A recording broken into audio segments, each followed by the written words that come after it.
పరిశుద్ధ గ్రంథంలో నుండి దేవుని వాక్యాన్ని మనం చదువుకుందాం. దయచేసి చూడండి. ఏబు గ్రంథం, పరిశుద్ధ గ్రంథంలో నుండి ఏబు గ్రంథాన్ని మనం చదువుకుందాం. దయచేసి చూడండి.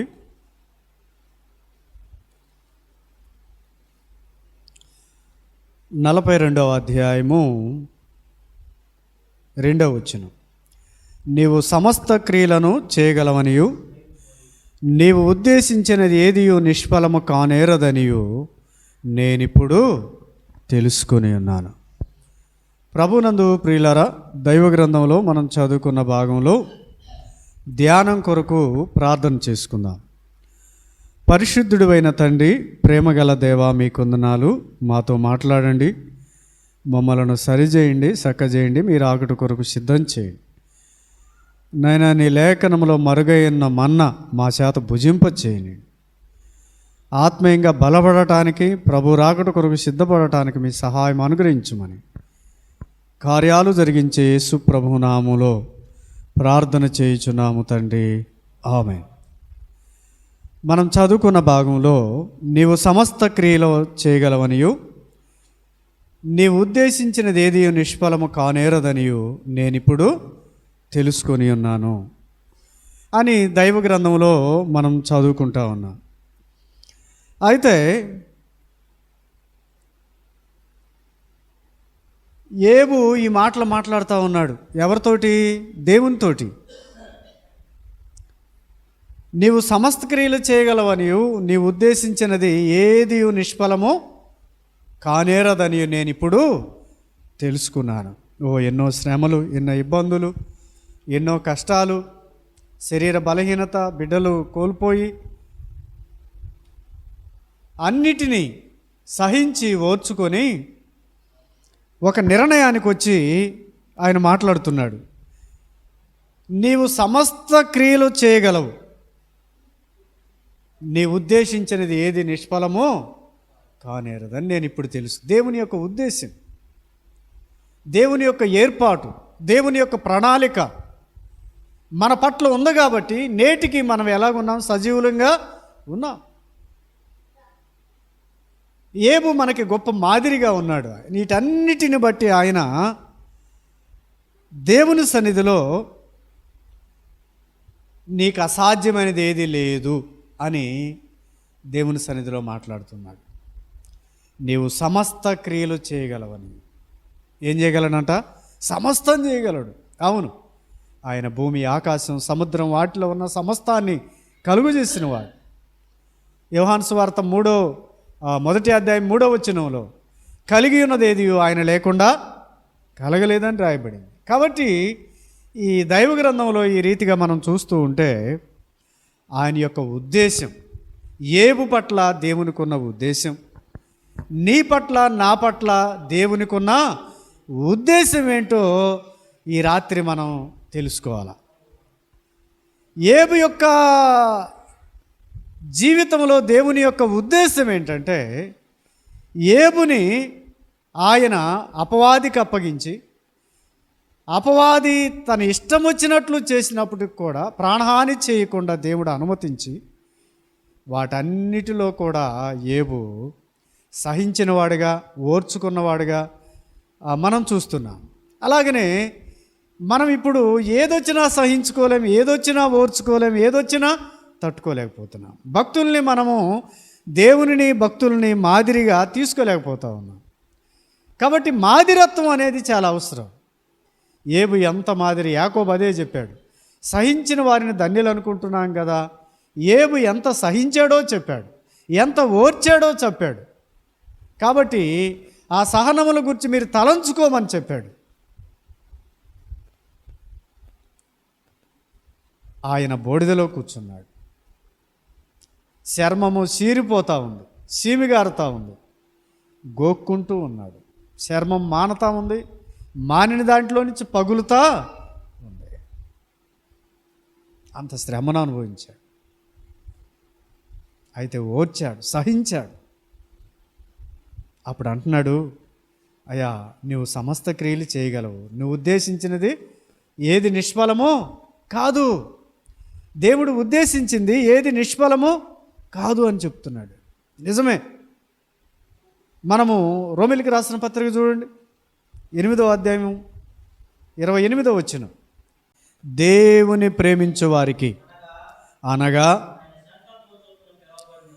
ఆయన సంకల్పం చొప్పున పిలువబడిన వారికి మేలు కలుగుటకై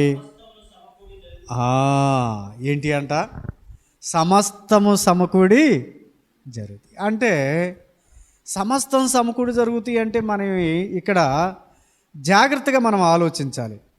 దేవుని ప్రేమించు వారికి అనగా ఆయన సంకల్పం చొప్పున పిలువబడిన వారికి మేలు కలుగుటకై సమస్తము సమకూడి జరుగుచున్నవని ఎరుగుదుము అన్నాడు. అపోస్తుడైనటువంటి పౌలు దేవుని సన్నిధిలో ఎలాగ విజ్ఞాపన చేయాలో, ఎలాగ ప్రార్థన చేయాలో ఈ సంగతులన్నీ చెప్తూ అన్నాడు, దేవుని ప్రేమించు వారికి ఆయన సంకల్పం చొప్పున పిలువబడిన వారికి మేలు కలుగుటకై సమస్తము సమకూడి జరుగుతుంది. ఏబుకి ఏమి సమకూడి జరిగినాయి? 10 మంది పిల్లలు పోయారు, 500 జతల ఎడ్లు పోయాయి కదా, తన ఆస్తి అంతా పోయింది, ఒంటెలు, గొర్రెలు, గాడిదలు కదా, పశువులన్నీ పాడయ్యాయి. అయితే దేవుని సంకల్పము చొప్పున పిలువబడిన వారికి ఇక్కడ రాయబడిన మాట, మేలు కలుగుటకై సమస్తము ఏం చేస్తాయంట, సమకూడి జరుగుతాయి. మనకు మేలు జరిగితేనే జరిగినట్టు, కానీ కష్టం వస్తే అసలు ఓర్చే పరిస్థితి లేదు. అసలు మనం వెళ్ళేదే దేనికి? ప్రార్థనకి. మేలు కావాలి, ఆరోగ్యం కావాలి, క్షేమం కావాలి, అన్నీ కావాలి. అయితే దేవుని సంకల్పం చొప్పున పిలిస్తే, యేసేపును దేవుడు పిలిస్తే అన్నలు అసూయపడ్డారు, కొట్టారు, గుంటలో పడేశారు. ఇస్మాయిలుకి అమ్మారు, ఇస్మాయిలు పోతీఫర్కి అమ్మాడు. పోతీఫర్ ఇంటిలో దేవుడు అతనిని పరీక్షించినప్పుడు పిల్లరా, అతడు కడగబడిన ముత్యం వలె చెరసాలకైనా వెళ్ళటానికి ఇష్టపడ్డాడు, కానీ దేవుని ఎదుట దుష్కార్యము పోతీఫర్ భార్య విషయంలో చేయటానికి ఇష్టపడలేదు. దేవుని కళ్ళ ఎదుట ఇంత దుష్కార్యం నేను ఎలాగ చేయగలను అని అతడు పాపానికి పారిపోయిన వ్యక్తిగా చూస్తున్నాడు. అందును బట్టి అపనింద తన మీద వేసి చెరసాలలో వేయించినప్పటికి కూడా దేవుడు ఏం చేశాడు? బయటికి. ఎందుకని? ఆయన సంకల్పం చొప్పున పిలిచాడు కాబట్టి మేలు కలుగుటకై సమస్తం ఏం చేస్తున్నాయి అంట, సమకూడి జరుగుతూ ఉన్నాయి. కాబట్టి దేవుడు ఉద్దేశించినది ఏది నిష్ఫలమో ఏం చేద్దంట కాదు అనే విషయాన్ని మనం చూస్తూ ఉన్నాం. కాబట్టి ఇర్మియా గ్రంథం చూడండి, ఇర్మియా గ్రంథం 29వ అధ్యాయం 11వ వచనాన్ని చదువుకుందాం.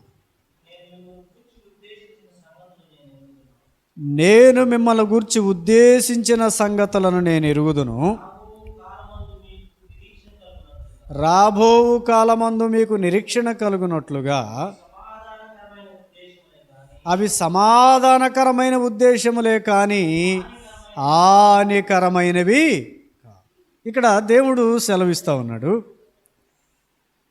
మిమ్మల్ని గురించి నేను ఉద్దేశించిన సంగతులు నేను ఎరుగుదును.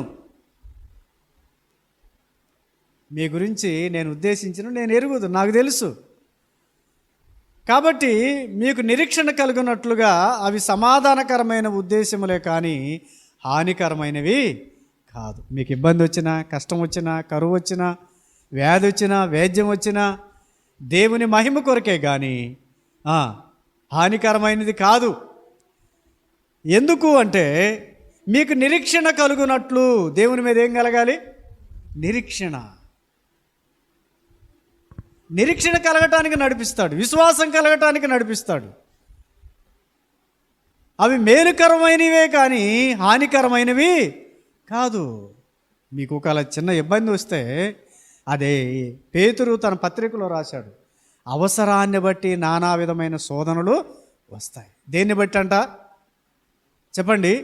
అవసరాన్ని బట్టి.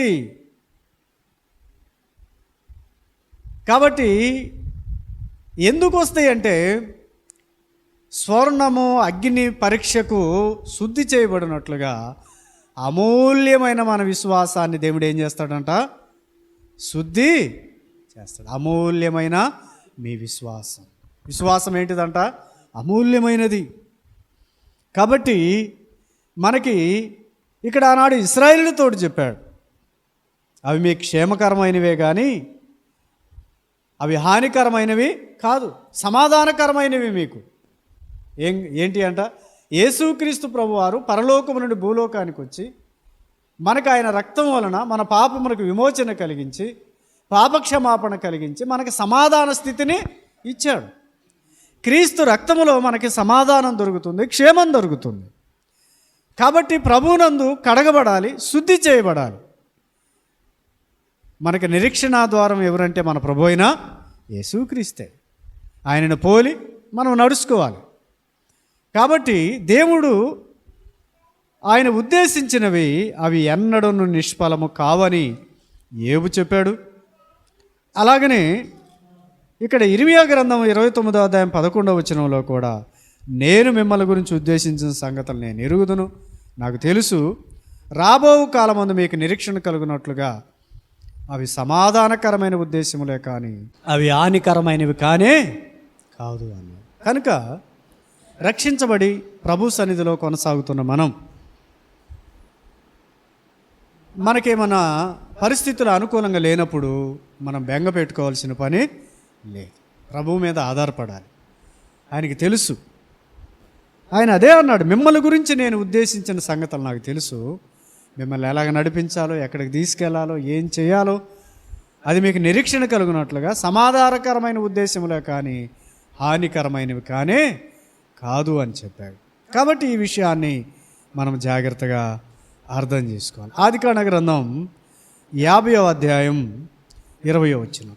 ఆదికాండ గ్రంథం 50వ అధ్యాయం 20వ వచనం చూడండి.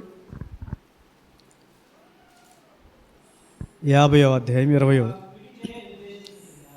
మీరు నాకు కీడు చేయను ఉద్దేశించిరి కానీ నేటి దినమును జరుగునట్లు, అనగా బహు ప్రజలను బ్రతికించున్నట్లుగా. దేనికి ఉద్దేశించాడంట? మీరు నాకు కీడు చేయను ఉద్దేశించారు కానీ అన్నలు ఏం చేయను ఉద్దేశించారు? యేసేపుని కీడు చేయటానికి, చంపడానికి, కొట్టడానికి, లేకుండా చేయటానికి, అసూయ చేత. యేసేపు అంటున్నాడు, మీరు నాకు కీడు చేయను ఉద్దేశించిద్దరు కానీ నేటి దినమున జరుగుతున్నట్లు. ఈరోజు ఐగుప్తు దేశాన్ని పరిపాలిస్తున్న, ఐగుప్తు దేశంలో ధనాన్ని సమకూరుస్తున్న అనేక మందికి ఐగుప్తులో యేసేపు రాజ్యమేలుతున్నాడని తెలుస్తూ ఉంది. అయితే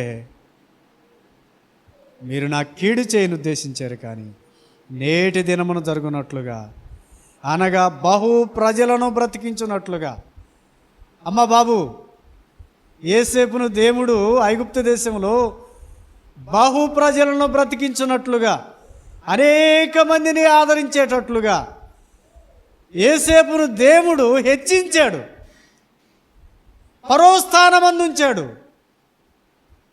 క్షమాభివృద్ధిని కలిగించాడు. అయితే అది మేలుకే దేవుడు ఉద్దేశించాడు.